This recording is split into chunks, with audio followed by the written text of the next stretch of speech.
Agradecemos la presencia de cada uno de ustedes. Y como les comentaba en un comienzo, esta actividad está siendo transmitida a través del Facebook Live de la Facultad de Ciencias Empresariales de la Universidad del Biobío y además está siendo grabada para luego que ustedes la puedan revisar si lo estiman a través de nuestro canal de YouTube, Facultad de Ciencias Empresariales, Universidad del Biobío. Reciban ustedes la más cordial bienvenida a la conferencia El rol de las tecnologías de la información en la Universidad del Futuro. Esta actividad se enmarca en la celebración del 32º aniversario de la Facultad de Ciencias Empresariales de nuestra Casa de Estudios Superiores. Agradecemos la asistencia de nuestras autoridades académicas, señor Benito Umaña Hermosilla, decano de la Facultad de Ciencias Empresariales de la Universidad del Biobío, señor Manuel Crisóstomo Muñoz, secretario, Facultad de Ciencias Empresariales de la Universidad del Biobío, señores directores de departamento, directores de escuelas, jefes de carrera, académicos y administrativos de nuestra facultad y de nuestra universidad, centro de estudiantes, estudiantes y público presente. Para comenzar esta actividad, se dirigirá a ustedes el decano de la Facultad de Ciencias Empresariales, doctor Benito Umaña Hermosilla. Muy buenas tardes a todos y todas. Un saludo afectuoso a nombre de la Facultad de Ciencias Empresariales.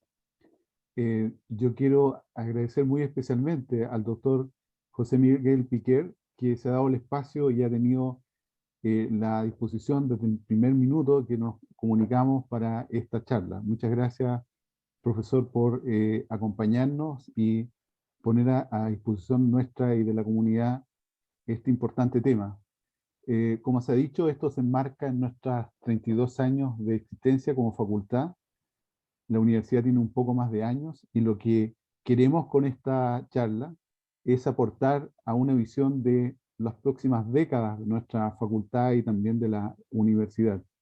La pandemia ha sido compleja para todos desde muchos puntos de vista, pero también vemos que nos ha apurado, nos ha interpelado en esta discusión de cómo incorporar disciplinas, temas que nosotros ya habíamos venido hace tiempo comentando, pero que habíamos sido, creo, lentos en la incorporación en nuestro quehacer.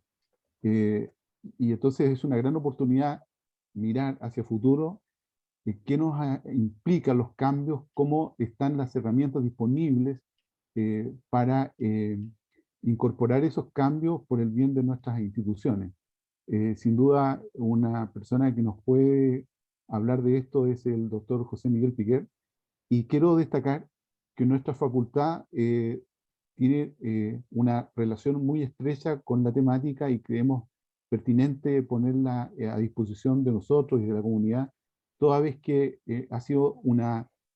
ha tenido la visión, quienes crearon la facultad en el año 89, la visión de incorporar dentro de una facultad de negocios el área de la disciplina de informática y computación.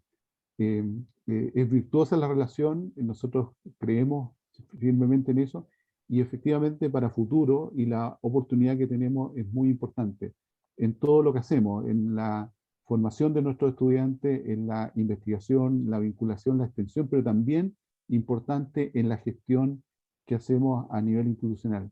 Muchas gracias por acompañarnos el día de hoy. Vuelvo a dar mis saludos y agradecimientos al profesor José Miguel Piquer por acompañarnos.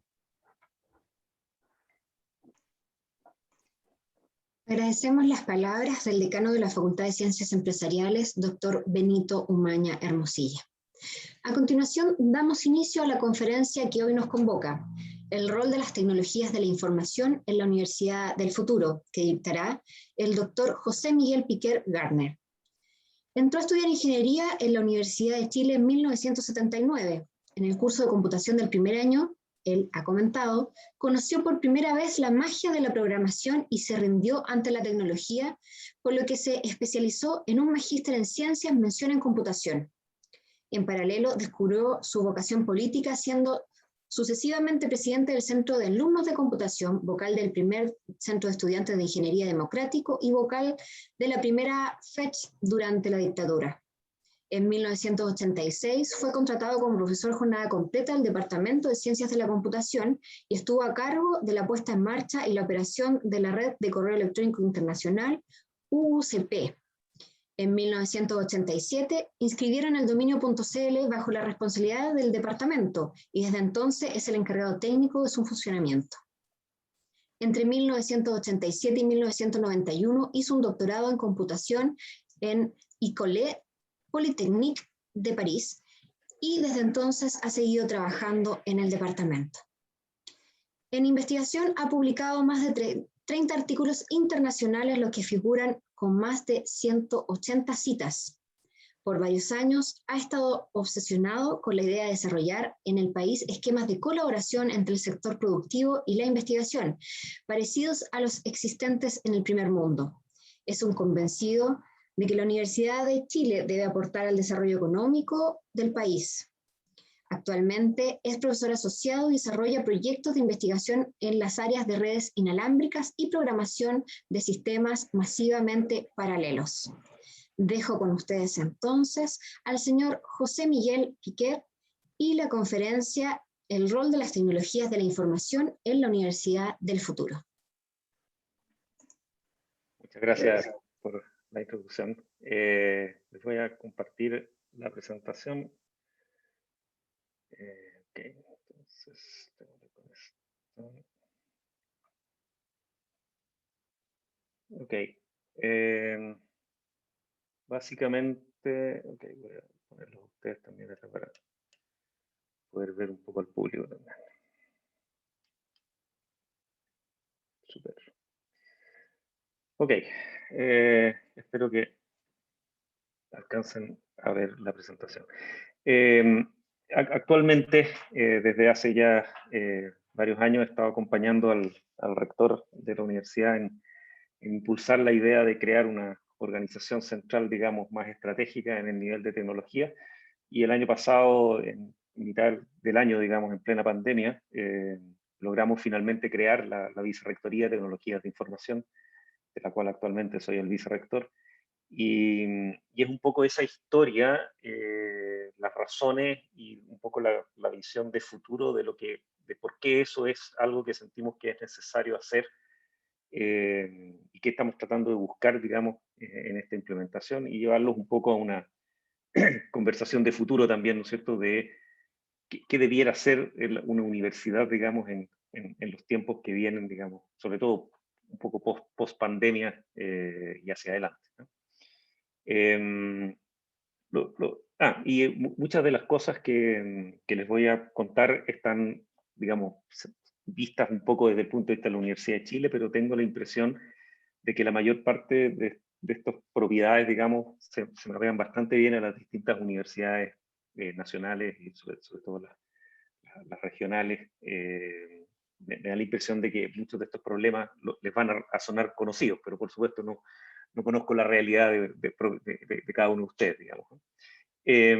Ok, lo primero es que hay que recordar en Chile, y esto no fue así en todas partes del mundo, incluso en Latinoamérica hay bastantes versiones distintas de esta historia, pero en Chile muy en particular las universidades tuvieron un rol absolutamente pionero y de mucho liderazgo en la introducción de las tecnologías de información en general, desde el primer computador del país hasta la primera conexión a Internet, el primer correo electrónico. O sea, nosotros como sistema universitario tuvimos un enorme liderazgo en Chile. Hicimos estas cosas en forma muy temprana, a veces sin darnos mucha cuenta lo temprano que era, y creo que eso empujó mucho el desarrollo tecnológico del país y de alguna forma ayudó mucho a que el país fuera líder durante muchos años, muy lejos en Latinoamérica, y hoy día mantiene un bastante buen liderazgo, aunque ya con más competencia, digamos, por nuestros vecinos, en estos temas, ¿eh? Entonces, yo creo que, por ejemplo, la creación de REUNA, ¿no es cierto?, la Red Nacional Universitaria, son cosas que ayudaron mucho a generar, digamos, este ecosistema, digamos, tecnológico de profesionales de muy buen nivel, digamos. Y el hecho de haber sido pionero hizo que dentro de las universidades nacionales se generara un fenómeno de transformación digital, que en esa época no se llamaba así, pero que claramente fue eso, en nuestro quehacer cotidiano, donde en el fondo la investigación y por supuesto, por ejemplo, todo el área de biblioteca se transformó radicalmente, ¿no? Yo soy suficientemente viejo como para haber hecho mi tesis de magíster en la Universidad de Chile, teniendo que ir físicamente a una biblioteca donde uno buscaba en un Cardex, donde había unas tarjetas y que decían por palabra clave donde figuraban esos temas, y uno tenía que ir después a buscar al pasillo correspondiente la revista y la página donde con suerte, digamos, uno encontraba lo que andaba buscando. O sea, el nivel de acceso al conocimiento y a la información que teníamos en esos años comparado con lo que trajo Internet nos cambió radicalmente como el rayado de cancha de la investigación en el mundo, ¿no? Y las universidades en el país fueron muy, muy rápidas en tomar esto. Por supuesto, nos borró una barrera, digamos, de acceso al conocimiento y a la investigación que era fundamental. En los años 80 nosotros trabajábamos con tecnologías de entre 5 a 10 años de historia, ¿no es cierto? O sea, estábamos atrasados 5 o 10 años con respecto al primer mundo, ¿no? Es impresionante cómo hoy en día uno puede hacer investigación en Chile en tecnología, exactamente los mismos temas que se están abordando en el primer mundo. Por supuesto, no tenemos computadores cuánticos, o sea, hay laboratorios, digamos, que están fuera de nuestro alcance, pero, por ejemplo, en software, en desarrollo y en tecnologías asociadas, inteligencia artificial, por ejemplo, ese tipo de tecnologías, uno puede competir de igual a igual, ¿no? Y yo creo que esa es un área que fue increíblemente temprana, ya en los años 90, digamos, se notó este cambio absoluto en cómo funcionaba la academia, y nos ha permitido que las universidades nacionales mejoren, digamos, enormemente comparado con lo que éramos, digamos, 30 años atrás, ¿no? Sin embargo, en nuestro quehacer como más cotidiano, en nuestra vida normal, digamos, tanto en gestión, ¿no es cierto?, en administración, como en nuestra forma de enseñar, sobre todo en el pregrado, nuestra forma de entregar conocimiento, hemos sido súper conservadores. Tenemos en general sistemas muy antiguos, muchas veces tecnológicos, pero con tecnologías muy antiguas, muy lejanas, digamos, a lo que hoy día se hace, digamos, en la gestión profesional moderna. Y nuestra forma de enseñar sigue siendo básicamente, o seguía siendo antes de la pandemia, ¿no es cierto? Básicamente la forma medieval, digamos, de juntar a la gente en una sala y hacer una clase expositiva clásica, ¿no? Antes de la pandemia esto ya era un problema. Claramente la gestión en la universidad compleja, moderna, amplia, como tienen que ser hoy día las universidades. Uno está jugando muchos roles que antes no se le pedían a las universidades. Nuestra gestión no puede ser, digamos, esta especie de gestión familiar, ¿no es cierto?, con la cual uno lleva a la gestión una especie de planilla Excel. Y tenemos que modernizar, digamos, y transformar esto en algo eficiente, rápido y ágil, ¿no? Incluso en las estatales. Y el pregrado también estaba empezando a mostrar sus grietas, ¿no es cierto? Los alumnos era cada vez más difícil que vinieran a clases, que se concentraran en lo que nosotros estábamos diciendo. Para los profesores era cada vez más frustrante esto de, en el fondo, o yo los obligaba a venir a clase o iba perdiendo audiencia claramente a medida que pasaba el semestre, y era muy frustrante tener cada vez menos estudiantes. Y los estudiantes que estaban ahí tampoco estaban demasiado involucrados en la clase, ¿no? Están mirando el celular o están distraídos en otras cosas. Por lo tanto, teníamos un enorme desafío de pensar, ok, ¿cuál debiera ser la universidad del futuro en estos temas, ¿no? O sea, cómo debiéramos entregar el conocimiento a nuestros estudiantes, particularmente el pregrado, pero también cómo gestionarlo en una forma moderna, ¿no? Y está lleno de tecnologías revolucionarias en la industria, ¿no? Que hemos visto en nuestra vida cotidiana, pero finalmente todas esas tecnologías se pueden aplicar a la academia, ¿no es cierto? Y entonces, ejemplos clásicos como inteligencia artificial, uno puede empezar o sea, hay gente en el mundo, digamos, que está haciendo investigación en inteligencia artificial aplicada a la academia con resultados bastante impresionantes, ¿no? Por ejemplo, detección de copia, ¿no es cierto?, o de autocitas en los papers, o sea, resultado de plagios, etcétera. Incluso predicción de rendimiento, ¿no? O sea, que yo miro cómo ha estado comportándose un estudiante a lo largo del semestre y puedo bastante temprano, más o menos a nivel de un tercio del semestre, decir, estos estudiantes están en riesgo y por lo tanto deberíamos tomar acciones remediales, digamos, para ayudarlos, etcétera. Entonces, es bastante notable el apoyo que estas herramientas nos pueden dar en nuestra gestión académica, y en general estamos haciendo poco en torno a esto. O sea, hay profesores que hacen estudios y publican cosas, pero no lo estamos usando en el total potencial que tiene, ¿no? Y por supuesto todo esto también tiene riesgos enormes. Hay riesgos de privacidad, hay mucha discusión en torno a esto, que son discusiones que la academia entera tiene que empezar a dar, digamos. Pero tal vez lo peor, o lo más, o lo mejor, digamos, es como el mayor desafío que yo siento que tienen las universidades hoy día, es que de alguna forma uno podría llegar a cuestionar qué sentido tiene tener una universidad, sobre todo una universidad local, ¿no? O sea, si pensamos, ¿para qué tenemos una universidad de Chile? ¿Para qué tenemos una universidad del Biobío? ¿Por qué tenemos esa idea de que la universidad le pertenece a un territorio y tiene que estar enmarcado en ese lugar, ¿no? Esto viene del hecho natural, digamos, físico, de que en los tiempos en que las telecomunicaciones, digamos, no existían, lo lógico era tener una universidad cerca. Yo voy físicamente para allá, los estudiantes no se podían mover demasiado, los profesores tampoco, y por lo tanto juntar en un lugar físico a una comunidad intelectual, ¿no es cierto? En fin, era la forma natural, digamos, de cuidar y difundir el conocimiento. Si pensamos en un mundo como el de hoy, sobre todo post pandemia, ¿no es cierto?, hiperconectado, donde los estudiantes pueden estar en sus casas y tomar cursos en cualquier lugar del mundo. Yo, profesor universitario, puedo hacer clases en cualquier universidad del mundo sin moverme de mi casa, ¿no es cierto?, y del país donde quiero seguir viviendo. Es una bonita pregunta. ¿Cuál sentido tiene ser una universidad de un lugar, ¿no es cierto?, si mis estudiantes y mis profesores pueden ser hoy día de cualquier parte? Ya no tengo esa especie de esclavitud física, digamos, del espacio, ¿no?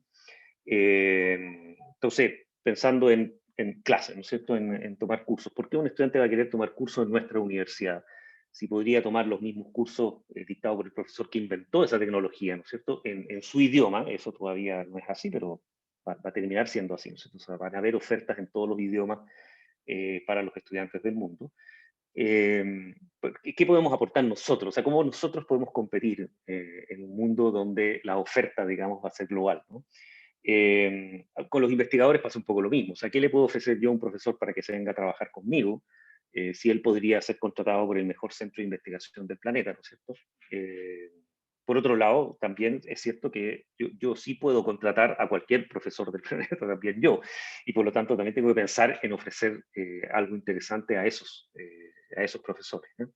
Entonces, yo creo que el gran desafío nuestro va a ser este. En algunas conversaciones internas hemos llegado a pensar que tal vez este es el mayor desafío que ha enfrentado el concepto de la universidad en su historia, ¿no?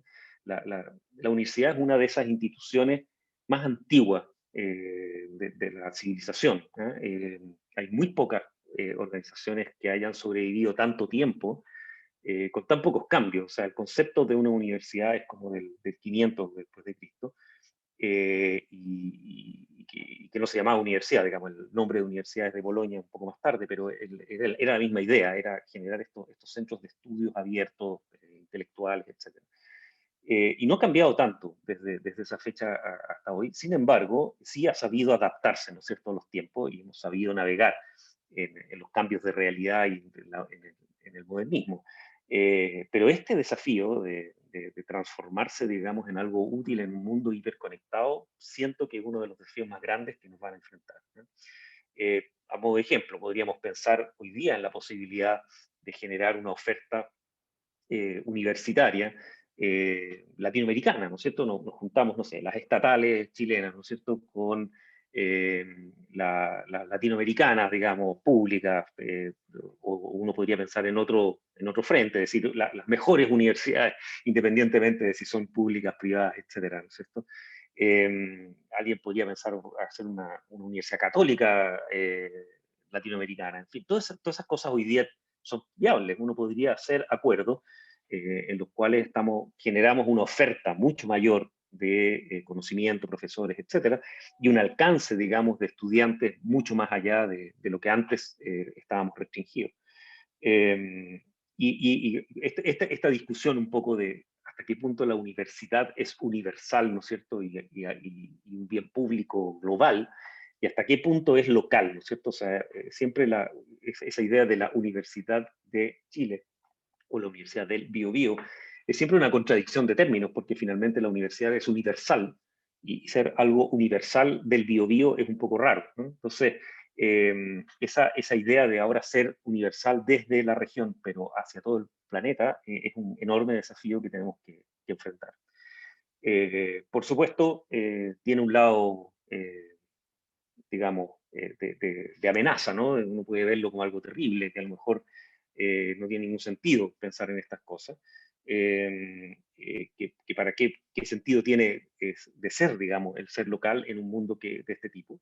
Y por supuesto, uno puede decir, ya, pero tenemos el idioma, por lo tanto, la gente va a querer cosas en español y no en inglés o en los idiomas que sean de los países correspondientes.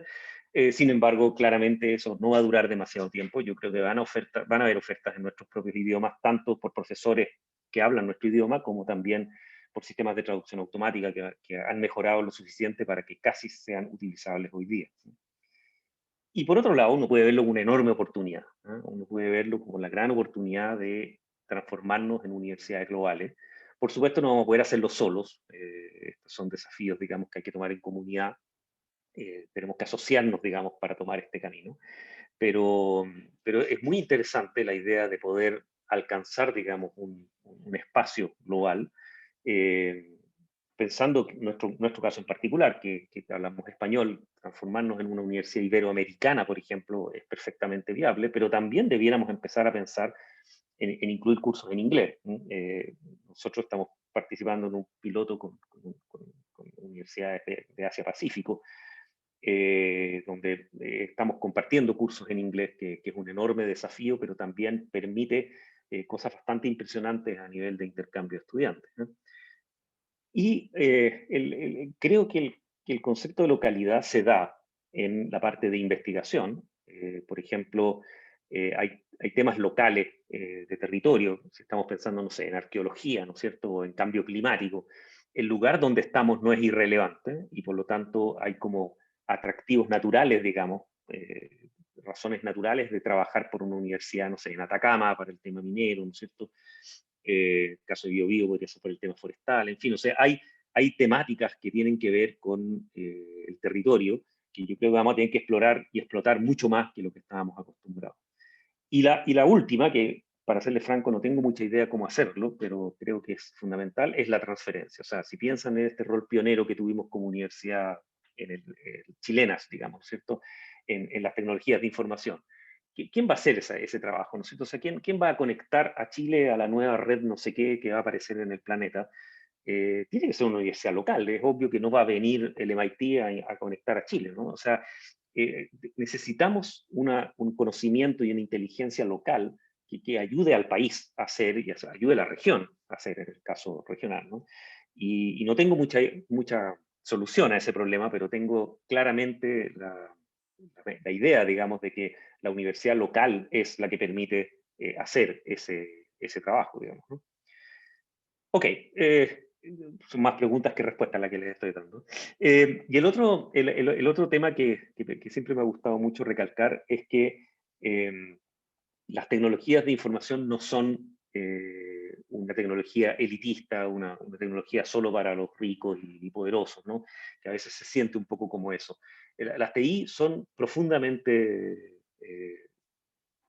igualitarias, digamos, y de un enorme sentido público. Son la forma de subir al sistema a la gente que normalmente ha tenido menos acceso a esta tecnología.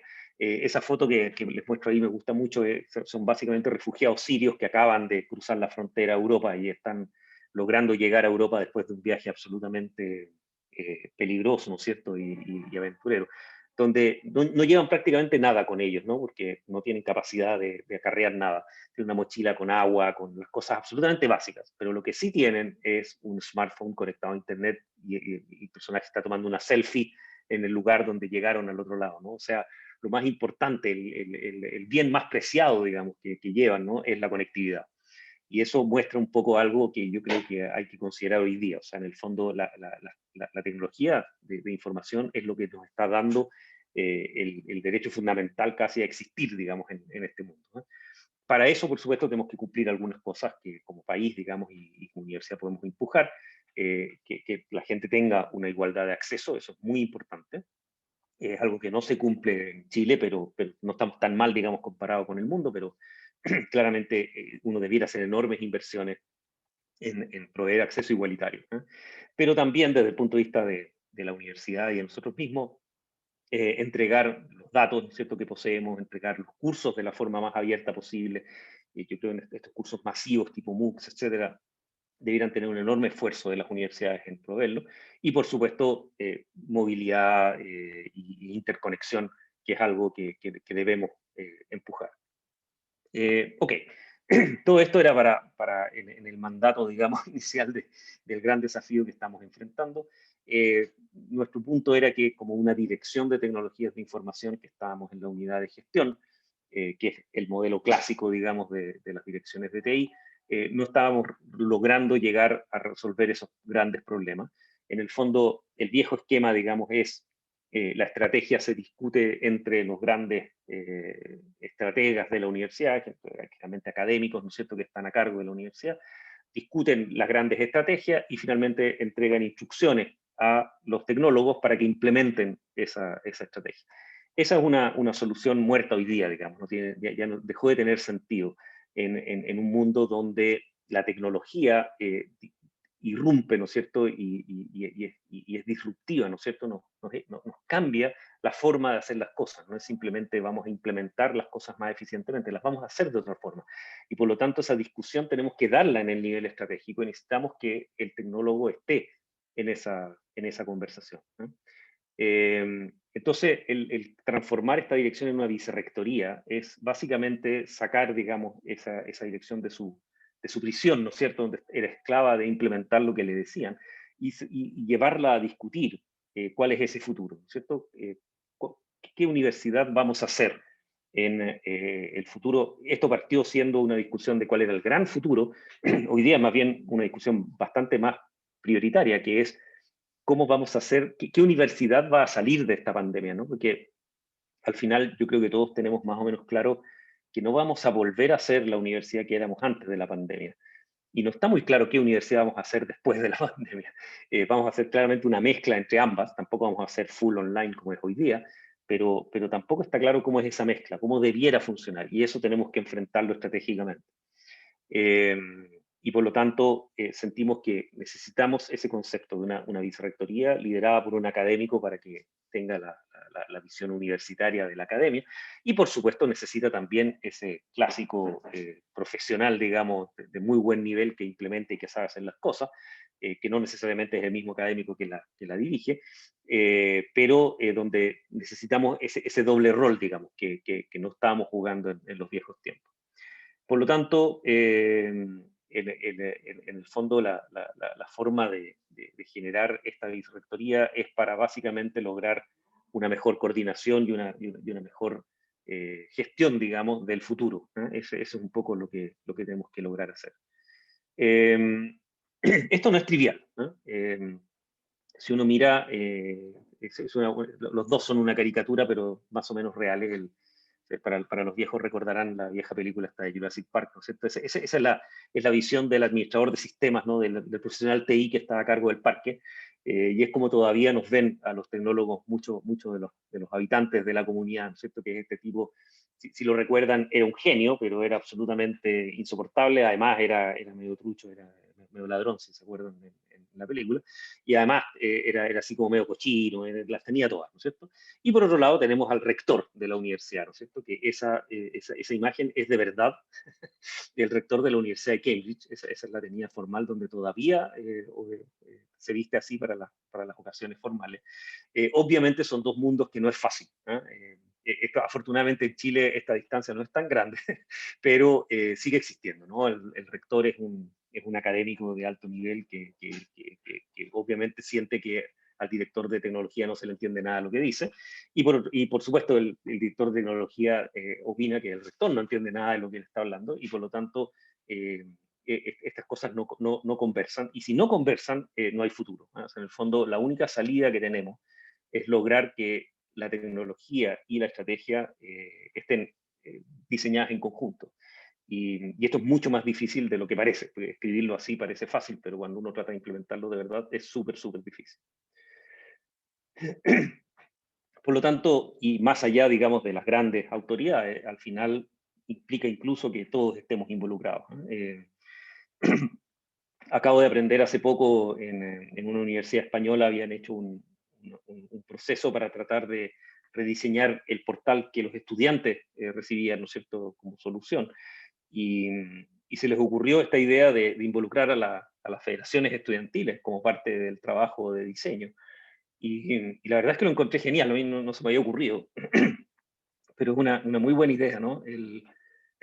Perdón, el poder tener estudiantes dentro del diseño de una solución que después los va a hacer, además, adquirir, digamos, ese software como que fuera de ellos, ¿no? Y la experiencia es muy buena porque les dio increíblemente buenas ideas que a los académicos y a los TI que estaban implementando no se les habían ocurrido, ¿no? Porque finalmente no son los verdaderos usuarios de estos sistemas. Por lo tanto, esto en realidad va mucho más allá de simplemente el vicerrector y el rector conversando. Se requiere un consejo asesor, un espacio donde la comunidad converse de estos temas y podamos entre todos encontrar buenos caminos para lograr esto. Esto no es normal que las vicerrectorías tengan un consejo, ¿eh? Normalmente se manejan bastante solas en las universidades locales. Creo que en este caso es mucho más importante. Y algo que pedimos, digamos, nosotros cuando nos crearon como vicerrectoría, era un contexto de pandemia, la caja no estaba muy buena, así que una de las cosas más, digamos, importantes que tuvimos que prometer era que no íbamos a pedir más plata. Y lo que sí estamos pidiendo es ser más flexibles, ¿no es cierto? Que podamos ejecutar el mismo presupuesto que teníamos antes, pero en una forma con más libertad y con más autonomía. Y que la asignación de esas platas a proyectos teníamos que discutirlas en una forma más estratégica con esta especie de directorio, ¿no? Con este consejo, donde están los otros vicerrectores, están los decanos, y estamos, en el caso nuestro, incluyendo el Senado Universitario, que es un consejo que representa más a la comunidad, y donde en particular hay un senador estudiantil que también va a participar, lo cual nos permite entonces contacto también con esa comunidad, y donde también están las asociaciones de funcionarios, esto que también es relevante para estos temas. Los ámbitos iniciales que vamos a cubrir como vicerrectoría son más o menos esperables: transformación digital, gestión de datos, ¿no? De gestión y de indicadores, etcétera. La infraestructura digital, que es natural, data centers, redes, etcétera. Y por supuesto la ciberseguridad, que es parte de estos temas. Algunos de estos temas, antes de la vicerrectoría, en realidad no estaban en manos de nadie. Por ejemplo, datos, era un tema un poco, cada uno tenía sus datos y cada uno los gestionaba a su manera. Y el tema de transformación digital tampoco. Nosotros empujábamos, digamos, que esto ocurriera, pero al final dependíamos que cada organismo quisiera aceptar lo que nosotros estábamos proponiendo. Ok, ¿cuáles son los grandes desafíos que tenemos que enfrentar? Es que hay que hacer demasiadas cosas, hay claramente demasiados problemas y demasiados proyectos y demasiadas cosas que hacer, y tenemos las mismas capacidades, como les contaba de antes, o sea, no estamos agregando más recursos, tenemos más poder político, si ustedes quieren, pero los mismos recursos de antes, y por lo tanto va a ser muy, muy desafiante. Bueno, y además a nuestro rector actual le queda un año más nomás, así es que dentro de este año que queda tenemos que hacer muchas cosas y nos va a tocar un poquito la vuelta post-pandemia, esperemos, digamos, es que estas cosas logran empezar a mejorar. Uno de los grandes cosas espantosas, que no sé cómo es el caso de ustedes, pero suele ser el caso en las universidades tradicionales, es que tenemos sistemas de administración antiguos de muy mala calidad, muy parchados. En el caso nuestro son sistemas hechos in-house, que hoy día son un enorme riesgo operacional y nos hace entre lentos y además muy peligrosos de modificar. Nuestro sistema contable, nuestro sistema de registro y nuestro sistema de personal son todos sistemas muy, muy anticuados, y una de las cosas que estaba empujando es reemplazarlos por sistemas world class.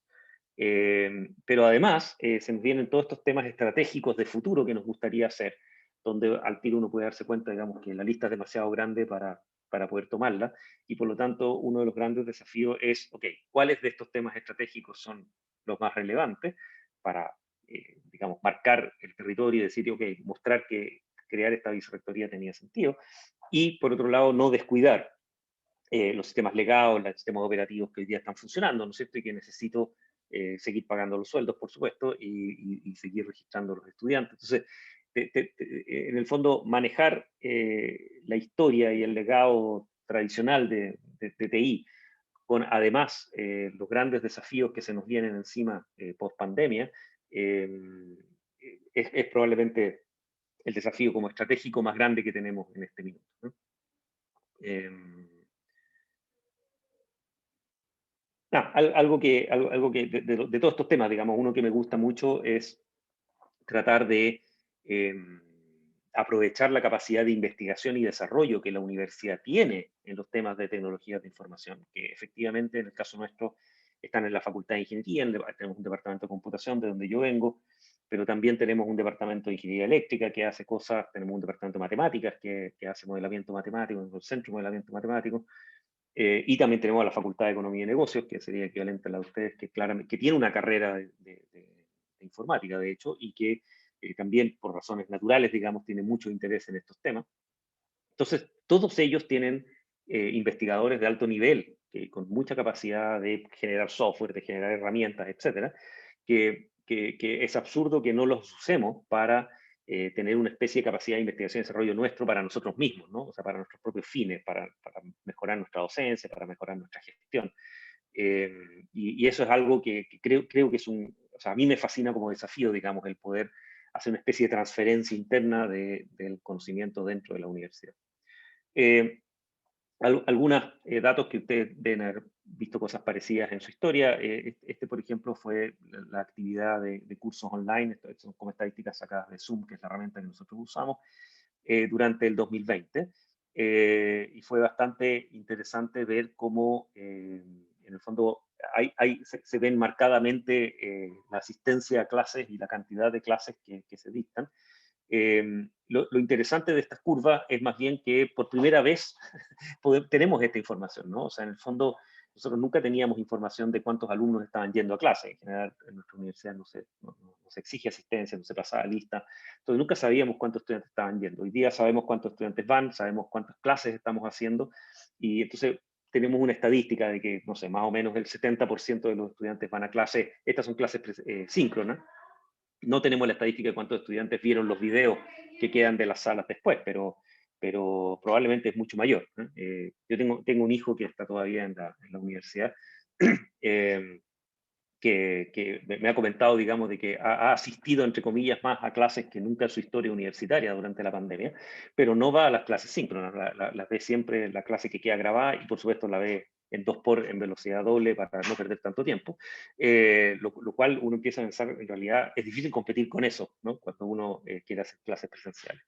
Y cuando hemos mirado también, por ejemplo, la estadística de tráfico en bits, digamos, por segundo, de los estudiantes a los cuales nosotros les financiamos el plan de datos, y tenemos 2.000 estudiantes a los cuales les financiamos su conectividad, que es del sector más vulnerable de nuestros estudiantes. Entonces uno puede seguir cómo a lo largo del año efectivamente fueron trabajando, y cómo efectivamente a medida que terminaba el semestre empezaba a bajar, digamos. Por supuesto, no tenemos ninguna capacidad de saber para qué están usando ese tráfico de Internet, y pueden estar desde viendo series en Netflix hasta asistiendo a clases, pero el comportamiento del tráfico parece indicar que efectivamente estaban yendo a clases, digamos, dado que es lo clásico que en el fondo empezamos a perder estudiantes y interés, digamos, a lo largo del semestre. Los grandes desafíos que nos tocan enfrentar nuevos, digamos, va a ser cómo vamos a volver a clases después de la pandemia. Esta idea de la docencia híbrida, que es como claramente la más tentadora para nosotros, es decir, vamos a tener algunos estudiantes en clases y otros remotos, la verdad es que es mucho más difícil y complejo de lo que parece. No es claro de que esto funcione bien y que sea fácil, que para todos los profesores sea fácil. Hay muchas experiencias malas en el mundo, en lugares donde esto ya está ocurriendo.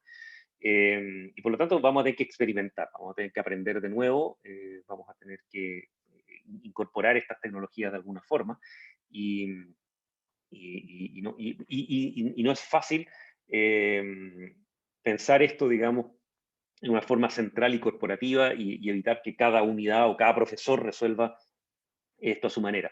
Por otro lado, es un muy bonito experimento de cómo va a ser la universidad del futuro.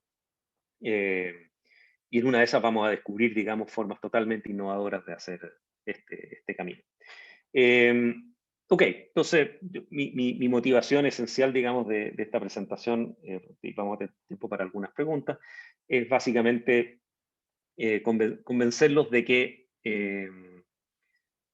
las tecnologías de información son tan clave en el desarrollo futuro de nuestras instituciones que ya no podemos dejarlo, digamos, simplemente en manos del experto en tecnología. Eso era como decía Clemenceau en Francia en la Primera Guerra Mundial, decía que la guerra era algo tan complejo que no se podía dejar en manos de los militares. De alguna forma con las TI nos está pasando lo mismo, ¿no? O sea, la tecnología es algo tan importante y tan fundamental en nuestras vidas que no lo podemos dejar en manos del TI, ¿no? Tenemos que tomarlo y tenemos que conversarlo entre todos. Para eso, lo difícil es que hay que entender la tecnología sin entrar al detalle, pero hay que entender cuáles son sus posibilidades y la gente de tecnología tiene que entender el negocio, tiene que entender la estrategia, tiene que entender en qué instituciones están, digamos, ¿no? Yo creo que podemos dar un gran ejemplo. Yo creo que las universidades, de nuevo, podemos marcar un liderazgo en estos temas y creando empoderando, digamos, a estos grupos de TI, metiendo académicos interesados en el tema, hacerse cargo de la estrategia de la universidad. Creo que van a ser enormes modelos, incluso para la industria, ¿no? No solo para la universidad. Y a nivel de modelo mental, digamos, de cómo mantener el desarrollo de software en las organizaciones como las universidades, yo creo que algo importante es tratar de democratizar el desarrollo, le llamo yo, que en el fondo es lograr generar un modelo, digamos, de aplicaciones en que las distintas unidades puedan desarrollar sus propias soluciones. En el fondo, mi departamento de computación le gustaría desarrollar herramientas que probablemente no tienen nada que ver con lo que un departamento de arte quisiera desarrollar. O que, por ejemplo, un grupo en derecho que tiene gran capacidad de desarrollo y que desarrollan sus propias herramientas. Entonces, yo creo que tenemos que fomentar eso, tenemos que fomentar que haya capacidad de desarrollo distribuida en la organización. Y lo que tengo que lograr es que tener un buen sistema de datos centralizado y corporativo, donde lo que sí tengo que evitar es que cada uno tenga sus propios datos, ¿eh? En el fondo, lo clásico hoy día en la universidad es que cada unidad tiene datos propios de sus estudiantes, de sus egresados, de sus profesores, y eso está replicado en un montón de niveles. Y cuando llegan procesos de tipo acreditación o de tipo análisis central de nuestros indicadores, poder recoger esos datos, hacerlos coherentes y para poder estudiarlos, es todo un proceso gigante que nos toma demasiados recursos. Entonces, el futuro es tratar de lograr que el desarrollo se pueda hacer en los extremos, pero los datos siempre sean corporativos y centralizados. Ok, eso es por mi parte la presentación. Les dejo el pase para que pasemos a la ronda de preguntas. Muchas gracias. Muchas gracias, profesor. Agradecemos desde ya su excelente exposición. Bueno, a través del chat nos pueden hacer llegar tanto el chat de Zoom como en comentarios de Facebook Live. Nos pueden hacer llegar sus consultas.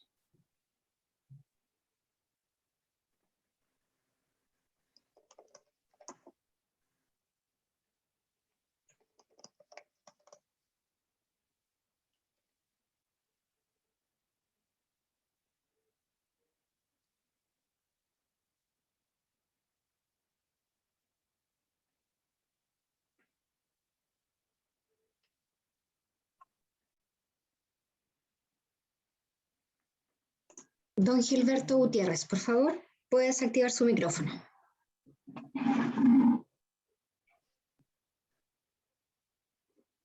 Hola, José Miguel.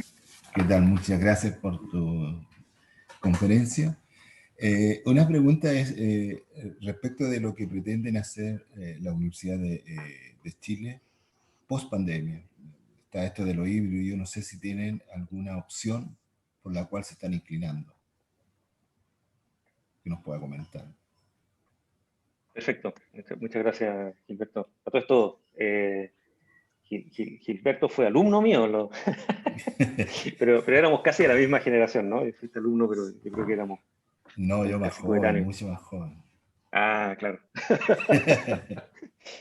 Fuimos profesores muy chicos nosotros en la época en que computación se estaba formando, no había nadie. Sí, no tenemos un modelo. La Universidad de Chile tiene una gran fortaleza y un gran problema a la vez, ¿no es cierto?, en que somos extraordinariamente descentralizados y las unidades hacen un poco lo que quieren, digamos, de forma muy autónoma. Entonces, en el tema de la clase híbrida y cómo volver, cada uno ha ido tomando opciones. Algunos no están tomando ninguna, que esa es más peligrosa. O sea, también parte del discurso es tratar de convencer a todos de que hay que hacer una solución, digamos, que no hay que pensar que vamos a volver a hacer exactamente igual que antes, ¿no? Hay todavía muchos profesores que sienten que la pandemia se va a acabar y vamos a volver a la misma universidad que éramos antes. Y yo tengo la impresión de que eso es totalmente inviable. Entonces, en el fondo, lo que estamos tratando de hacer a nivel de la vicerrectoría, en vez de proponer, digamos, una forma central de hacer las cosas, ¿no es cierto? Y definir, ok, este es el manual de procedimiento y ustedes háganlo así, estamos tratando de aprovechar este esfuerzo que cada unidad está haciendo. Estamos tratando de recoger esas experiencias y generar una especie de documento común, digamos, que diga, mira, estas son las distintas opciones que se están tomando, esto es lo que valen, porque también hay un tema de costos asociados a cada una. Y entonces lo que terminamos generando es más bien compartir la información de esa experiencia, ¿no? Así es que sí, no tenemos realmente una solución central. Estamos trabajando nosotros mismos en un experimento con la Facultad de Artes, que tienen un curso de danza que les ha costado mucho mantener, ¿no? O sea, son estos cursos que online como que no funcionan. Entonces estamos tratando de tener una especie de sala híbrida de danza donde pueden haber personas en la sala y personas en sus casas siguiendo una especie de coreografía, que es muy interesante porque es mucho más desafiante, digamos, que la clase tradicional. Pero todo esto está en formato experimento, ¿no? O sea, yo creo que parte de hecho, creo que un gran desafío sería tratar de compartir estas experiencias también entre las universidades, porque al final vamos a probar distintas opciones y en vez de cada uno tener que aprender por su cuenta, ¿no? Después podemos descubrir cuáles son las que funcionan en los distintos lugares y después tratar de sumar, digamos, esto como un experimento más grande, en vez de tener que cada uno replicar, digamos, las mismas opciones. Pero para serte franco, no tenemos una solución obvia, y de lo que yo he visto en el mundo, además,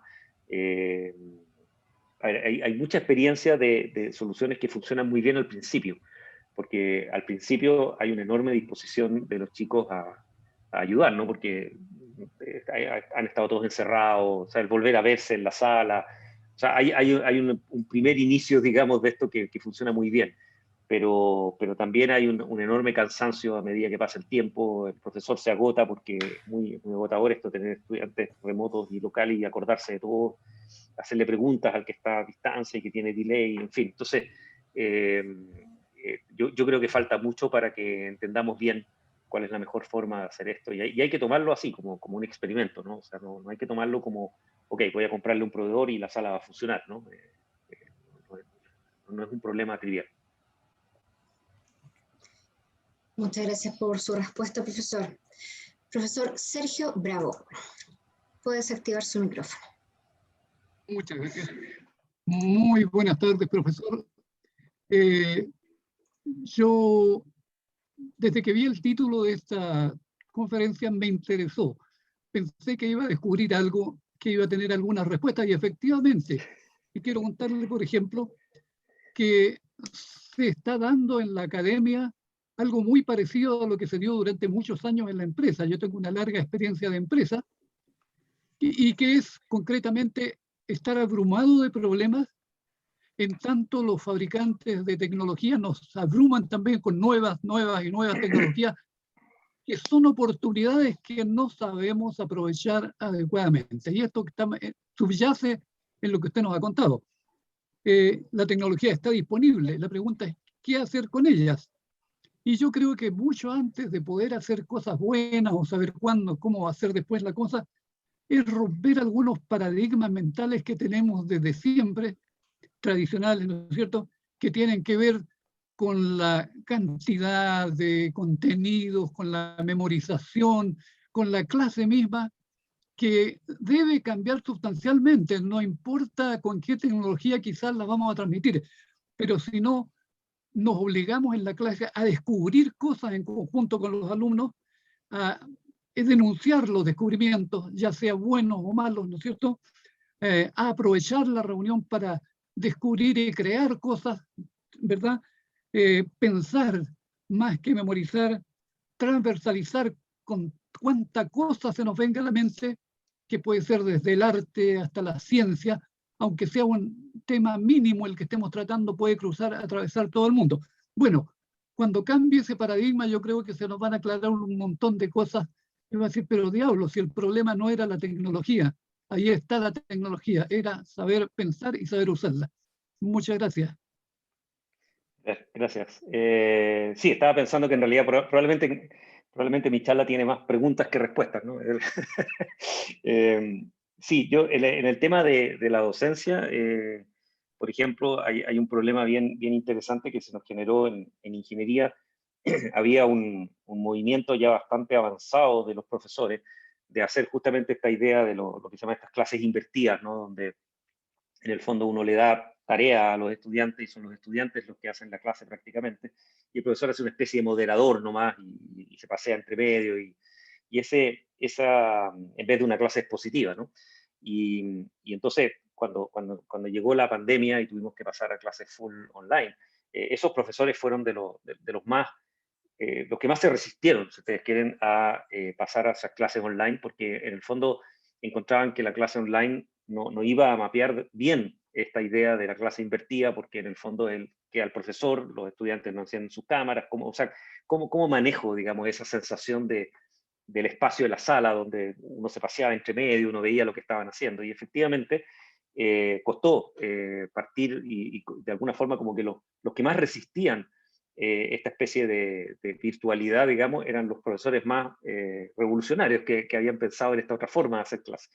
Y al final, en realidad, empezaron a encontrar muy buenas formas de hacer esto. Yo diría que hoy día son probablemente los más entusiastas, digamos, con la idea de usar la tecnología, porque como tú bien lo planteabas en tu pregunta, al final no es la tecnología en sí la que arregla o no arregla los problemas, es cómo tú la usas para implementar, digamos, el modelo. Y al final es el modelo el que importa, ¿no? Entonces fueron encontrando formas muy interesantes. Por supuesto, además, la clase misma está invertida, queda grabada, y entonces el estudiante que no pudo estar ahí síncrono puede mirarla, el alumno que estuvo puede repasar cosas que pasaron en esa sala que a lo mejor se perdió, y al final resultó un ambiente de trabajo muy poderoso. Según uno de los profesores que nosotros habíamos estado empujando antes de la pandemia la idea de transformar a los cursos en versiones online, no así, no síncronas, sino que versiones totalmente asíncronas, ¿no? Donde uno deja el material y el estudiante participa, y yo de vez en cuando me junto con ellos. Y algunos de estos profesores eran los que más se oponían a esa versión, ¿no? Porque decían, no, yo no puedo implementar mi clase en ese formato. Y ahora son de los principales fans, de andan buscando, ok, ¿cómo podemos mejorar, digamos, mi clase utilizando estas nuevas tecnologías? Porque descubrieron que al usarlas tú descubres que funcionan y descubres cómo hacerlas funcionar, ¿no? Porque al final no era algo trivial, no es que la tecnología esté pensada para esto, es que el profesor descubre cómo usarla, ¿no? Y eso va un poco en la línea de lo que dices tú, que al final no solo implica usar la tecnología, tenemos que cambiar radicalmente la forma de enseñar.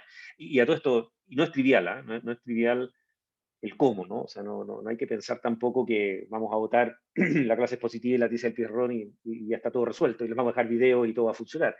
Es difícil, y no todos los alumnos son iguales, ¿no? Yo también creo mucho en la idea de que estas plataformas nos van a permitir atender estudiantes de distintas formas. El estudiante que le gusta la clase presencial, démosle la clase presencial. El estudiante que le gusta ver los videos en 2x en las noches, démosle los videos en 2x. Y van a ser alumnos del mismo curso, pero van a seguirlo en un formato según su personalidad, digamos, se acomode más, ¿no? O sea, no estamos obligados a esa idea de un curso igual para todos porque solo podemos hacer un solo curso. Esta vez podemos hacer el mismo curso en distintos formatos, justamente basándonos en la tecnología. Eso. Muchas gracias. Muchas gracias, profesor. Le damos el paso al profesor Cristian Vidal. Sí. Buenas tardes a todos. Gracias, profesor Piquer, por su excelente charla. Quiero hacerle una pregunta. Mire, como Universidad Bio Bio, nosotros nos vimos enfrentados el año pasado a un desafío tremendo que fue la educación a distancia, la educación virtual, ¿ya? Siendo que por muchos años la universidad en temas de tecnología se preocupó mucho del tema administrativo, de la parte logística, de los sistemas, ¿cierto?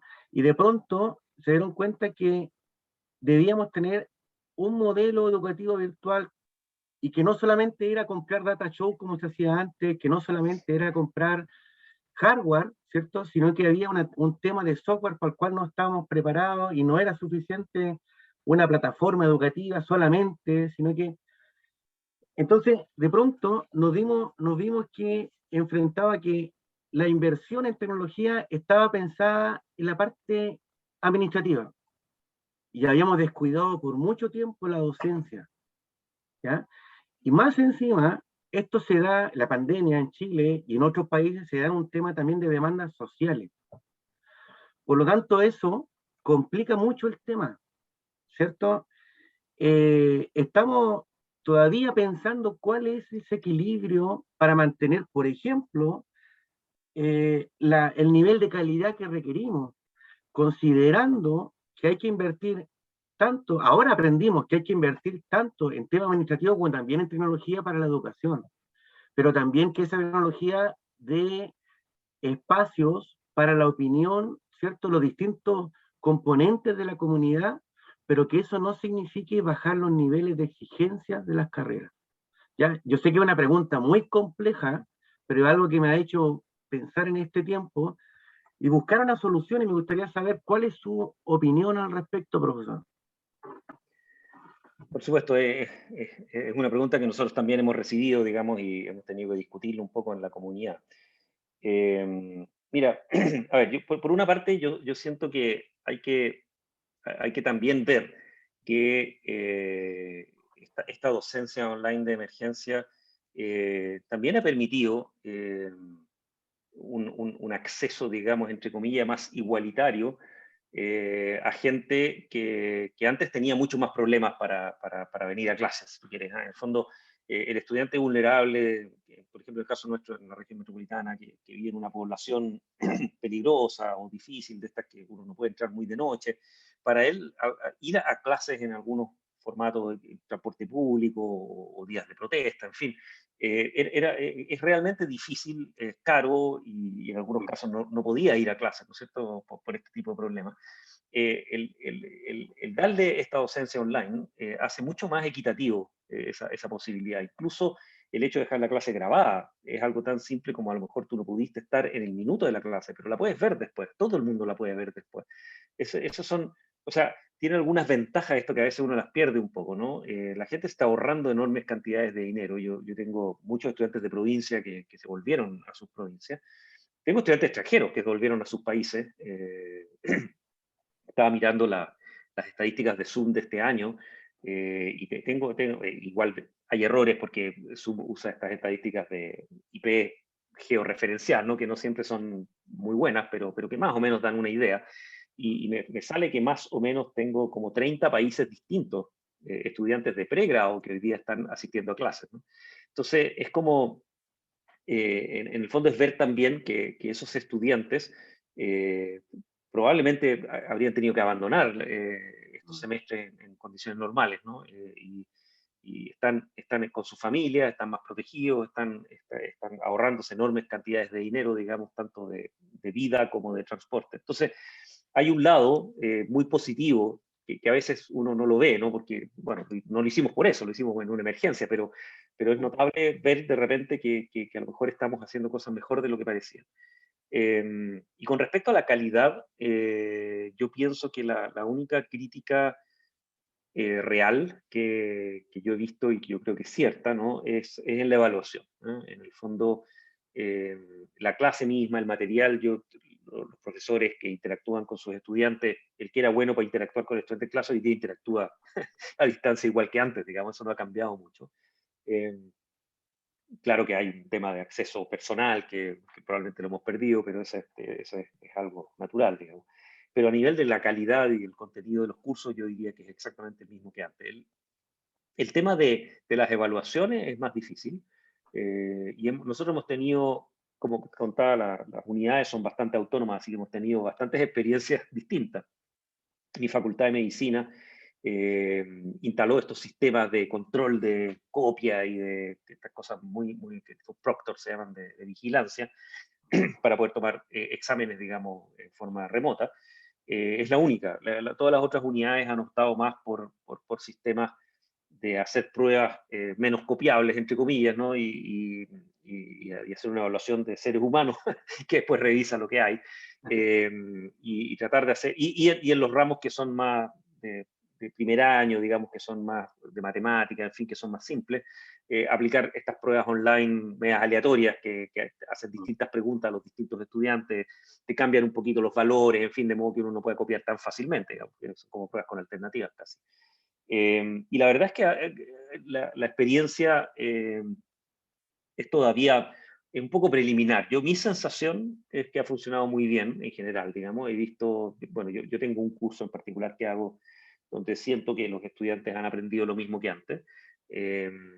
Pero es verdad que de alguna forma yo estoy confiando más en ellos que lo normal. O sea, si mis alumnos en realidad se están copiando todas las pruebas, puede haber alguno que no aprendió nada y simplemente copió todo.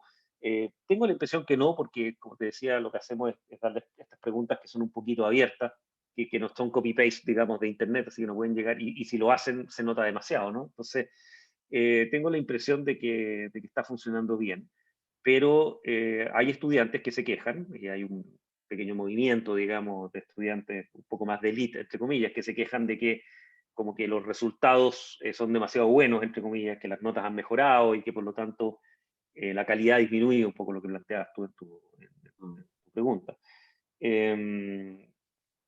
Yo tengo la impresión de que no es demasiado grave ese fenómeno, pero no tenemos todavía todas las herramientas para enfrentarlo. Y al final, creo que lo que más importa es que el estudiante bueno, ¿no? El estudiante que quiere aprender, el estudiante que está haciendo su esfuerzo por aprender, tenga los materiales y los contenidos que se necesitan para que aprenda, ¿no? Ese es el importante. Tú lo que no quieres es dañar al estudiante que de verdad está haciendo su trabajo y está logrando funcionar a pesar de todos los problemas en sus casas y todo, está tratando de avanzar. Él tiene que tener acceso y tiene que tener los mecanismos para aprender y estar aprendiendo bien.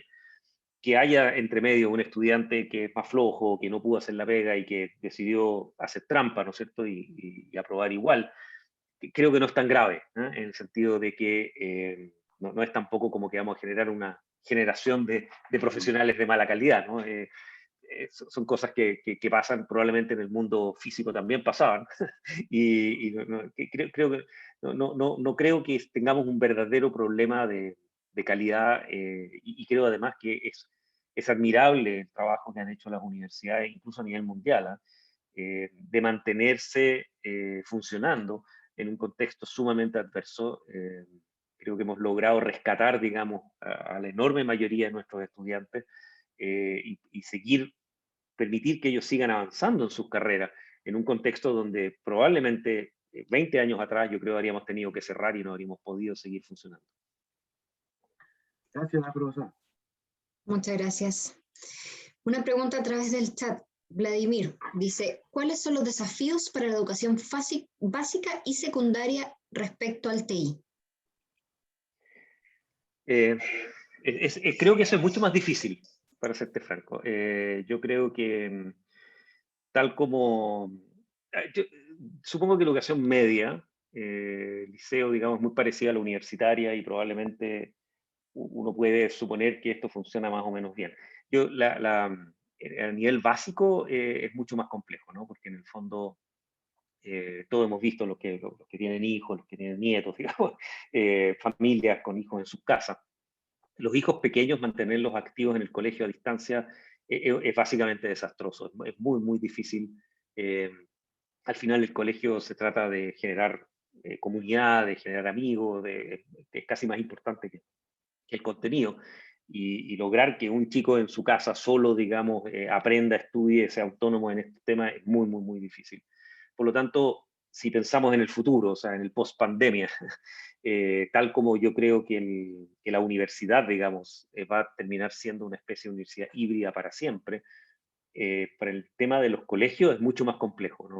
No tengo esa visión tan clara, ¿eh? Tengo la impresión de que el colegio va a volver más a ser parecido a lo que era antes.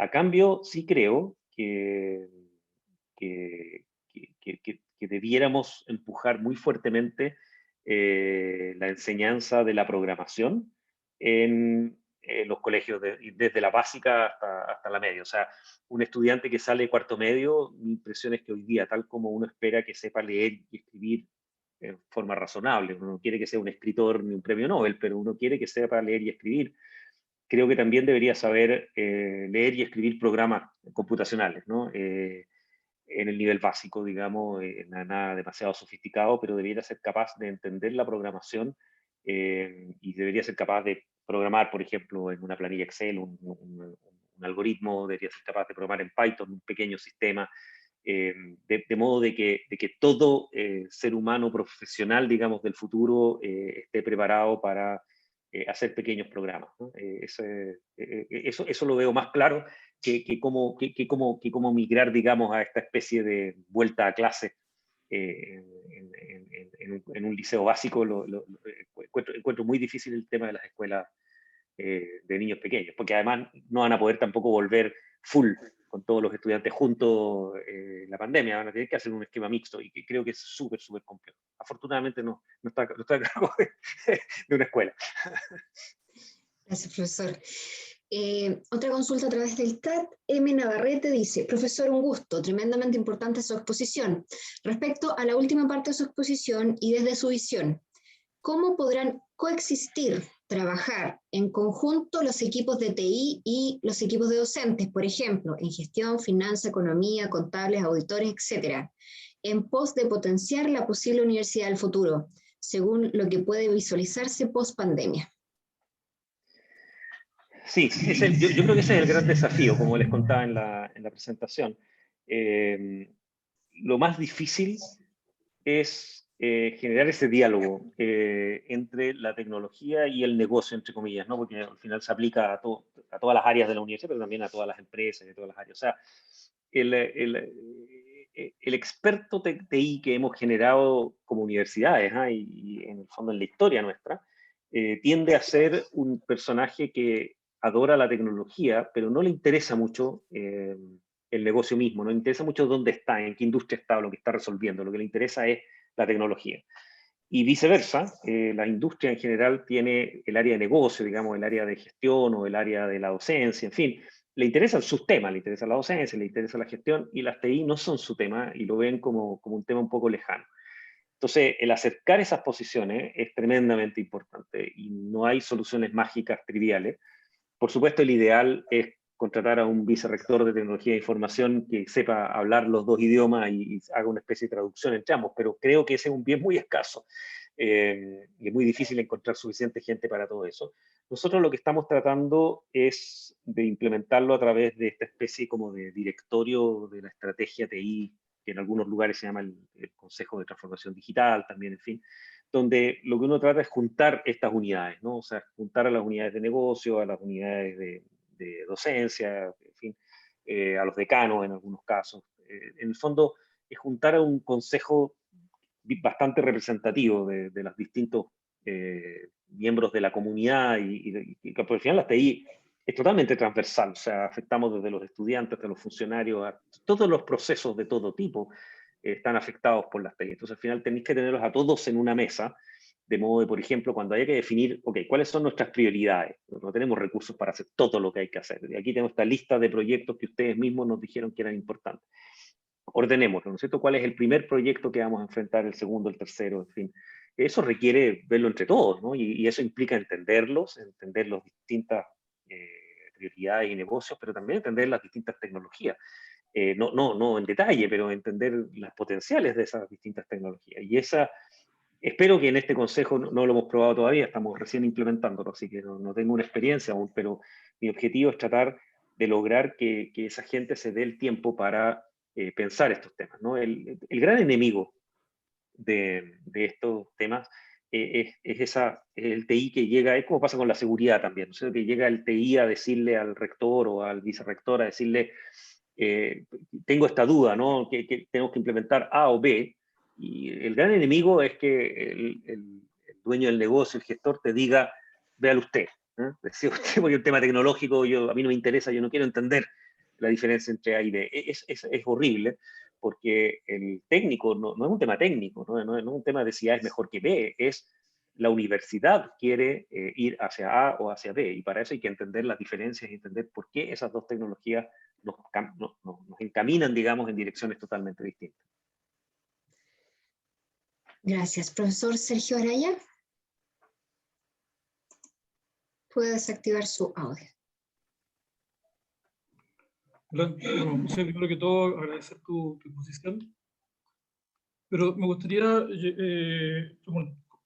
ver qué opinas tú con respecto a algo que tú mencionaste. Tú hablaste de la alineación de los sistemas con la estrategia, como un elemento fundamental. Y efectivamente, claro, es algo que debería ocurrir en toda la organización. En ese sentido, ojalá, la idea es que siempre los sistemas de información sean una herramienta para apoyar el desarrollo de la estrategia, una herramienta que permita mejorar la productividad, el desempeño, el rendimiento, las ventajas competitivas. Entendiendo eso, podemos asumir que los sistemas de información son un recurso absolutamente importante. Pero este recurso, estos sistemas de información, no nos sirven de nada si es que no tenemos las capacidades como organización de poder utilizar. O sea, los sistemas los puede tener cualquiera que tenga la plata para poder comprarlo y desarrollarlo. Pero poder utilizar los sistemas de información de manera distintiva, de manera diferente a otro tipo de organizaciones, para poder tener una ventaja competitiva puede ser no tan fácil. Es un tema de las capacidades que puede tener la organización. En ese contexto, hay un elemento fundamental que es el tema de la cultura. Cultura favorable a los sistemas de información o culturas que no son favorables a los sistemas de información.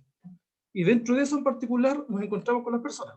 ¿No? Personas que son favorables y personas que no son favorables a la tecnología, la resistencia al cambio, etc. Y con todo lo que estamos viviendo y viendo en la época actual, donde la tecnología llegó y en el tema de las clases, por ejemplo, llegó de un día para otro, mucha gente, como tú mencionaste, tuvo que enfrentar a utilizar los sistemas de tecnología en forma sin ningún problema ningún tema de discusión. Y nos encontramos con las personas, y muchas veces se dice que la principal causa de fracaso de los sistemas de información no son los sistemas de información en sí, sino que son las personas. Y no porque las personas sean malas, sino que simplemente muchas veces las personas no han sido lo suficientemente preparadas para poder enfrentar los sistemas de información de las tecnologías. Los ejemplos más clásicos siempre son los colegios, sobre todo los temas municipales. Hay ejemplos claros donde esto se ve. Entonces, en ese contexto, ¿cómo ves tú el tema efectivamente de las personas? Porque más encima que estamos entrando en una época donde se habla de transformación digital, donde viene todo el boom de cómo logramos llegar a los clientes, de todo el proceso productivo con todo lo que sea las tecnologías, pero nuevamente se corre el riesgo de que quizás esta paradoja de la productividad del año 87 se vuelva a producir, donde las personas tienen un rol fundamental. Entonces, de acuerdo a esto y lo que tú has comentado, ¿cómo ves tú el tema del rol de las personas? Porque las tecnologías no sirven de nada. Podemos tener la mejor tecnología, los mejores sistemas, pero si no tenemos una cultura, no tenemos las personas suficientemente preparadas, ojalá que esta alineación que tú dices sería ideal, pero si no tenemos eso detrás, el tema no resulta. Entonces, ¿cómo ves tú eso? Sí, es muy buena tu pregunta. Efectivamente, yo creo que es clave, digamos, que las personas participen y se sientan parte de esto. Mira, en el fondo, no tengo todavía, no hemos terminado de armar estos proyectos, así es que efectivamente pueden fracasar todavía, digamos. Tenemos, por ejemplo, un proyecto enorme de pasar a SAP, la gestión, digamos, financiero-contable, que puede terminar absolutamente en un tremendo fracaso. Pero, a ver, de la experiencia de lo que yo he visto en el proceso, o sea, todavía vamos en camino allá, así que, como te digo, porque en general la resistencia al cambio se esconde un poco, ¿no? O sea, no es que la gente te diga yo no quiero, sino que te dice, no, sí, yo quiero, pero después no hacen nada por ayudar, ¿no? Y más bien al revés. Entonces, esto puede ser un poquito subterráneo, pero yo he sentido que hoy día, incluso antes de la pandemia, hay una enorme sensación entre los estudiantes, los funcionarios y los académicos. Había una enorme sensación de que los sistemas de información no los ayudaban a lo que ellos necesitaban hacer y estaban clamando por más ayuda. O sea, no es que se estén, o sea, ellos se oponían a los sistemas actuales, pero de verdad era porque los sistemas no le daban lo que eran como eran un problema. No es que quisieran hacer las cosas en papel o en una planilla Excel. Lo que querían era una herramienta que funcionara. Y en la medida que tú empiezas a decirles, mira, pero acá tú vas a poder de verdad ver tu presupuesto y vas a saber de verdad cuánta plata te queda, la gente se entusiasma, ¿no? Hay una sensación de, o sea, en el fondo, yo tengo la impresión de que hoy día no es tanto una batalla entre queremos o no queremos sistemas de información, porque al final nuestra vida entera se basa en estos sistemas. Es como, alguna vez lo decía yo en una charla, digamos, que hablamos de inteligencia artificial y estas cosas, ¿no? Que uno no puede decir, yo no quiero vivir con inteligencia artificial, así que yo no voy a usar ningún dispositivo, a mí no me va a pasar nada. Y ese tipo cruzando la calle lo puede terminar atropellando un auto manejado por un algoritmo, ¿no? O sea, en el fondo, tú no puedes eliminar el hecho de que la sociedad alrededor tuyo está evolucionando en una cierta dirección. Entonces, todas las personas se han ido volviendo usuarias. Todo el mundo usa el banco a través de la página web, todo el mundo está usando sus sistemas de salud, o sea, son todos usuarios de sistemas cada vez mejores además, y por lo tanto lo único que yo siento que nos están pidiendo es, yo quiero que los sistemas de la universidad funcionen tan bien como funciona Amazon. Eso es un poco, o sea, no quiero que sean un problema, ¿no? No quiero que sea una cosa rara donde yo no entiendo y tengo que aprender por 6 meses cómo funciona, sino que quiero que sea una interfaz igual que las que estoy acostumbrado a usar en el mundo de allá afuera. Por supuesto, hay un grupo generalmente de más edad y más antiguo y más conservador que va a seguir, digamos, un poco en esta línea de que no quieren usar los nuevos sistemas. Pero la enorme mayoría de los funcionarios y usuarios, y te incluye los estudiantes, en el fondo es al revés, más bien que sienten que los sistemas están demasiado obsoletos, que la información no está, la información que ellos necesitan. O sea, que lo único que ellos claman es por un sistema que les dé la información confiable y al día que ellos necesitan para poder hacer su gestión, ¿no? O sea, que en el fondo, en el fondo, a ver, yo tengo un ejército de personas en el área contable que todos los meses están batallando por cuadrar unas planillas Excel absolutamente insufribles. Esas personas lo único que quieren es deshacerse de ese trabajo, ¿no? O sea, no es que estén felices haciéndolo. Por supuesto están un poco asustados de, ok, pero me voy a quedar sin pega porque esta es mi pega principal, pero es gente buena, es gente sumamente inteligente que está haciendo calzar unas planillas que tienen que calzar, o sea, es un tema difícil de hacer y además es fundamental porque si no calzan tenemos un problema contable. Por lo tanto, es gente que estoy seguro que van a ser extremadamente útiles en otras cosas. O sea, estamos perdiendo una capacidad humana por razones absolutamente estúpidas, digamos, de tecnología histórica, que yo creo que vamos a poder reutilizar o sea, mi impresión es que tener buenos servicios de información y de gestión nos van a permitir, digamos, desbloquear enormes capacidades humanas que hoy día las tenemos totalmente desperdiciadas. Pero acepto totalmente tu punto de que, o sea, si de verdad no logramos que nuestros seres humanos se entusiasmen y digan, ya, bien, y este es el sistema que yo quiero y quiero hacer que funcione y quiero ayudar a que funcione, no vamos a lograr nunca que funcione, ¿no es cierto? Porque el sistema en sí no va a operar, digamos, mientras la gente no me diga qué necesita, lo que está mal, no llene la información bien, ¿no es cierto? Tienen que sentir que el sistema es alguien que les ayuda hacer bien su pega y no a alguien que les estorba, ¿no? Y eso es un enorme desafío, efectivamente. Gracias, profesor. Tenemos una consulta a través de Facebook Live. Alex Goldenberg nos dice, ¿cuál es la probabilidad de que las universidades trabajen en conjunto para el desarrollo de sistemas nuevos, colectivos y mejorables, para reemplazar, por así decirlo, los sistemas más anticuados y difíciles de cambiar, como es el caso de las finanzas, como usted nombró anteriormente? Sí, es buena esa porque habría que responder con un número. A ver, yo siento que el trabajo conjunto entre las universidades es difícil, siempre ha sido difícil, porque al final este es un sistema que nos obliga a competir un poquito unos con otros y por lo tanto, siendo competidores, no es tan fácil ¿cómo se llama? Cooperar. Sin embargo, hemos hecho esfuerzos de cooperación y yo creo que deberían ir mejorando. Creo que justamente las nuevas tecnologías, el hecho de tener movilidad virtual, digamos, entre las universidades nos va a permitir tener muchos más estudiantes comunes y nada más que eso empieza a generar de forma automática una especie de cooperación natural, ¿no? En el caso, por ejemplo, del financiero contable, nosotros nos hemos apoyado mucho en la Universidad de Talca, que es una estatal que implementó SAP antes que nosotros. Fue la primera universidad estatal, digamos, en tener SAP funcionando. Es una universidad mucho más pequeña que la Universidad de Chile, es más simple en su gestión, si ustedes quieren, pero que nos sirve mucho de modelo, porque finalmente para la normativa, digamos, de funcionamiento estatal es la misma, y por lo tanto, si ellos lograron cumplir con esa normativa, nosotros también podemos. Yo creo que ese tipo de cooperaciones van a ir existiendo cada vez más, pero siempre es un enorme desafío. Ahora en la mañana estábamos en una reunión de las grandes universidades latinoamericanas y también es un poco triste darse cuenta que en el fondo todos enfrentamos el mismo problema. Comenzó la pandemia, todos empezamos a discutir cómo íbamos a ayudar a nuestros estudiantes, qué conectividad le íbamos a dar tablets, notebooks, y todos resolvimos nuestros problemas en forma individual y solos, ¿no es cierto? Sintiéndonos muy solos y sin preguntarle a nadie, y de repente ahora nos damos cuenta que habría sido mucho más fácil conversar, ¿no? O sea, habríamos tenido muchas más experiencias que compartir, y todos encontramos más o menos las mismas soluciones, trabajando N veces, digamos, el problema en vez de haber compartido la experiencia.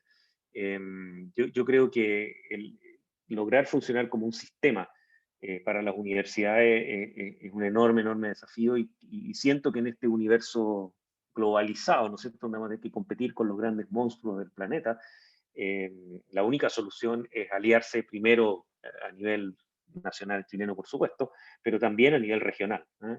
Y eso pensando en algo así como iberoamericano, si ustedes quieren, para aprovechar el tema del idioma. Gracias, profesor. Profesora Alejandra Segura. Bueno, agradezco primero la exposición. Los felicito igual por el desafío que están tomando de integrar los sistemas, que es bastante conocido el ejemplo que hay en la U de Chile de las parcelas, de la realidad de parcelas de los sistemas que coexisten. Algo que no pasa en la Universidad del Biobío, pero que yo creo que hay que recoger algo muy bueno del ideal que tienes tú en mente ahora, que tiene que ver con dejar que las unidades desarrollen o tiendan a desarrollar lo que ellas quieran en ciertos ámbitos. Pero eso requiere que disponibilicen, ¿cierto?, una base central de datos. ¿Sí?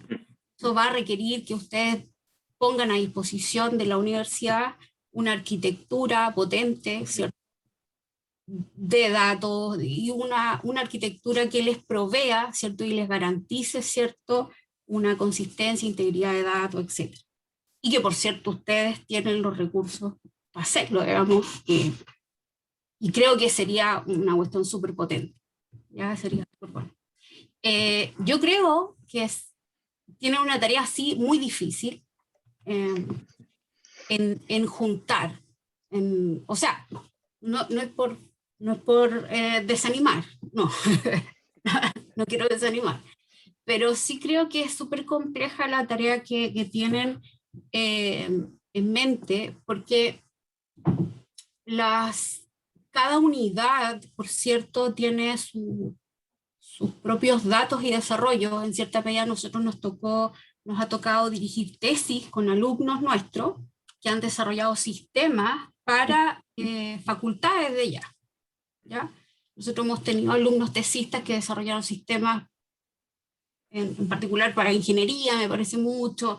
Hay otros sistemas que se han desarrollado por otras facultades, y ahí funcionan, ¿cierto?, con sus propios datos y sus réplicas de datos, etc.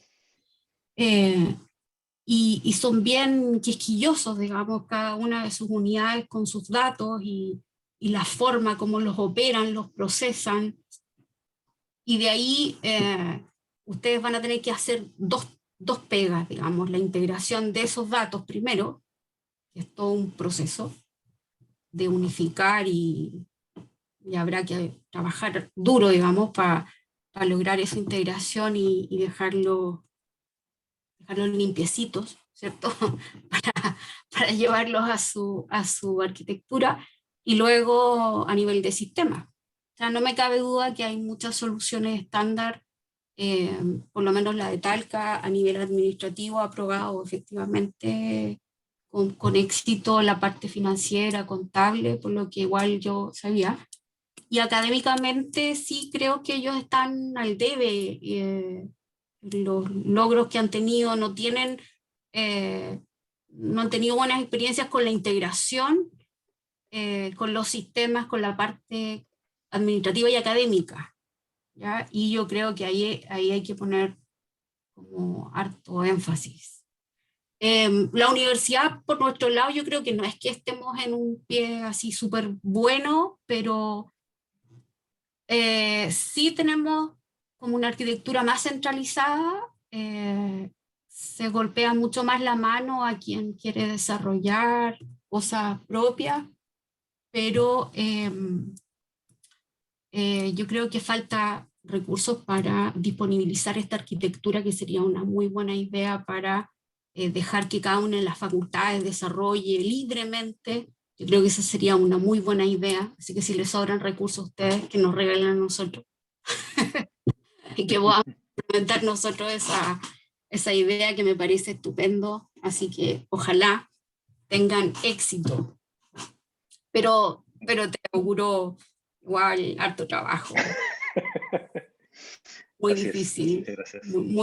O sea, difícil, pero va a ser muy bueno, digamos. Y, bueno, una sola cosa que quería mencionar, que los usuarios, si hay que ponerle mucha atención a los usuarios, más que en que se involucren, yo creo que en que se capaciten. En velar por eso, por la capacitación más que con el involucramiento, porque a veces uno confunde un poco el que ellos se sientan partícipe con una cuestión más de piel, de sensación, más que de capacitación. Yo creo que más de capacitación la parte que es más importante en el caso nuestro. Es que no era un comentario en general. No, sí, súper, te agradezco mucho. Muchas gracias. De acuerdo contigo en todo caso, que es un gran desafío, digamos, y estamos bien conscientes, digamos, de que no es trivial lo que estamos pensando hacer. Así que si les resulta, ya saben, nos dan la receta de la... Le avisamos cómo se hace. Sí, ahí nos va a hacer falta. Muchas gracias, profesora Alejandra. Bueno, la verdad estamos más que sobre el tiempo, todavía tengo consultas a través del chat, pero vamos a una última pregunta, profesor Alfonso. Muchas gracias, Fabiola. Fabiola, agradecer desde luego la charla interesante, siempre irse a un tema de esta naturaleza asaltan un montón de dudas. Yo voy a centrarme en una cosa bien directa para ser breve. En una parte de las diapos que presentaste, José Miguel, dices que una de las exigencias era que no había que gastar más plata. Pero eso es una mentirita, ¿no es cierto? Porque en realidad instalar una idea de esta naturaleza en una empresa o en la universidad requiere de más dinero, si no, no la puedes hacer. O sea, sin recursos esto no funciona. Entonces, mi pregunta es bien simple, dada la experiencia que llevas o las estimaciones que hicieron, ¿cuánto más va a costarle a la Universidad de Chile hacer una implementación de esta naturaleza? Porcentualmente, no necesito cifras porque además no las manejo, pero ¿va a ser un 20, un 30, un 40% más? Esa es mi pregunta, gracias. Claro. Sí, mira, es difícil tu pregunta porque en realidad como que las necesidades son infinitas, ¿no? O sea, si uno quisiera decir, mira, queremos en 10 años resolver todos los problemas tecnológicos del futuro de la universidad, se genera una lista que es absurda y que uno tiene demasiado dinero que poner. Lo que pasa es que en el caso nuestro, la universidad ya estaba gastando una buena cantidad de dinero en los temas TI. Nosotros estuvimos, cuando peleamos por nuestro presupuesto, y estuve mirando un poco a nivel mundial, digamos, etcétera. En el fondo, una organización tipo universitaria, ¿no es cierto? Porque depende del tipo de empresa, ¿no? Pero en el fondo gastar del orden de un 10% de tu presupuesto operativo, digamos, en TI, que incluye hardware, software, personas, o sea, todo sumado y sumado todo lo que las unidades gastan, porque esa plata no es toda mía. Por ejemplo, ingeniería tiene una unidad grande y genera mucho dinero. Entonces, más o menos, de hecho, más o menos la mitad de ese monto es de ¿cómo se llama? De las unidades y la otra mitad se maneja a nivel central. Todo esto súper, ¿cómo se llama? Burdo, porque de hecho ni siquiera sabemos cuánto realmente se gasta, ¿no? Pero sacando así como aproximaciones y cuentas. Entonces, esa plata ya estaba asignada a nosotros. El problema era, y por eso un poco, tú tienes toda la razón, que es un poco mentira, el problema era que en general no lo gastamos todo. En el fondo, la dirección de TI opera muchos dineros que no eran de la dirección de TI. En el fondo tenemos fondos asignados, que en el fondo general tiene un fondo para licencias de software, por ejemplo, para toda la universidad. Tiene un fondo asignado para compra de hardware, digamos, central, ¿no es cierto?, para servidores y cosas así. Entonces, tiene un fondo para la red, ¿no es cierto?, de servicios, etc. Entonces, esos fondos, que eran anuales y que están en el presupuesto oficial de la universidad, lo que nos pasaba era que éramos incapaces de ejecutarlo 100%, o sea, como clásico presupuesto estatal, terminábamos subejecutando el presupuesto, muchas veces debido a inflexibilidades en la gestión, o sea, por ejemplo, que está el ítem no sé cuánto y ese ítem no me lo gasté este año y no me dejaban pasar ese ítem para el próximo año porque eran ítems de estos así que típicamente se vuelven a cero a fin de año. Entonces la universidad vivía mucho de esa especie de mentira anterior, digamos, de decir, oye, tenemos toda esta plata, y está bien porque es un 10% y está bien la cuestión, pero en realidad no la gastábamos entera. Entonces, al final no era verdad que ese era el verdadero presupuesto. Entonces, lo que yo estoy diciendo es, mantengamos los presupuestos exactamente iguales, pero denme la flexibilidad para que los podamos ejecutar. Entonces, en ese sentido, efectivamente vamos a aumentar el gasto real, si tú quieres, probablemente. Sí, si es que soy exitoso en gastarlo, ¿eh? Porque esta universidad estatal es lo más difícil es gastarse el dinero. Entonces, efectivamente yo creo que nos va a costar más caro tener esto porque vamos a ser más eficientes en nuestra ejecución presupuestaria. Eso es lo que quiero decir. Entonces, a ojo, digamos, si tú me preguntaras, yo creo que efectivamente aumentaremos entre un 5, un 10% el gasto, digamos, por eficiencia, ¿no? Pero por otro lado, ese gasto también va a permitir enormes ahorros, ¿no? En el fondo, sí que resultamos, o sea, todo resulta bien. Como te contaba antes, si tenemos una buena herramienta de gestión, está lleno de gastos que hoy día tenemos para lograr hacer una gestión muy artesanal, está lleno de riesgo. De repente nos damos cuenta que una unidad está sobregirada, digamos, pero muy tarde, ¿no es cierto? Porque nos dimos cuenta un mes después, cuando cerramos las contabilidades. Eso no puede ocurrir en una universidad moderna, dinámica, con la cantidad de dinero y recursos y proyectos que se mueven hoy día en la universidad. Entonces, tener una herramienta de gestión que te va a permitir decir 3 meses antes que la plata se te va a acabar, ¿no es cierto? Porque si sigues así, te permite levantar alarmas y te permite hacer gestión, que es hoy día algo que de verdad la Universidad de Chile es una gestión muy a ojo, ¿no? De que más o menos vemos que aquí hay un problema y alguien advierte y vamos a mirar, pero nadie sabe realmente. O sea, mi unidad todavía opera en una realidad donde yo nunca estoy seguro de cuánta plata realmente me queda.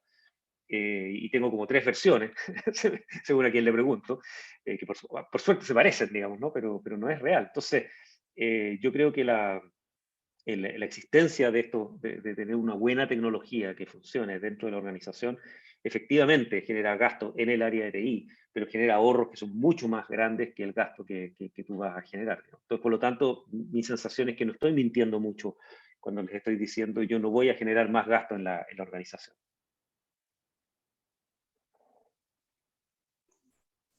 Muchas gracias, profesor. Bueno, siguieron llegando algunas preguntas, agradecemos mucho el interés, la asistencia de cada uno de ustedes. Agradecemos sobre todo, profesor José Miguel, su exposición, la verdad ha sido muy alabada tanto en nuestras redes sociales como a través del chat.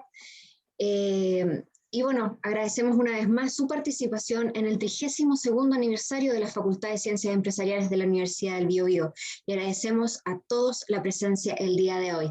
Les recordamos que ya pueden encontrar esto a través de nuestro Facebook, Facultad de Ciencias Empresariales Universidad del Biobío, o si no, a través de nuestro canal de YouTube, Facultad de Ciencias Empresariales Universidad del Biobío. Muy buenas tardes a todos. Muchas gracias. Hasta luego. Gracias a todos. Muchas gracias. Cuídense mucho. Igualmente, que estén muy bien. Gracias, José Miguel. Hasta luego.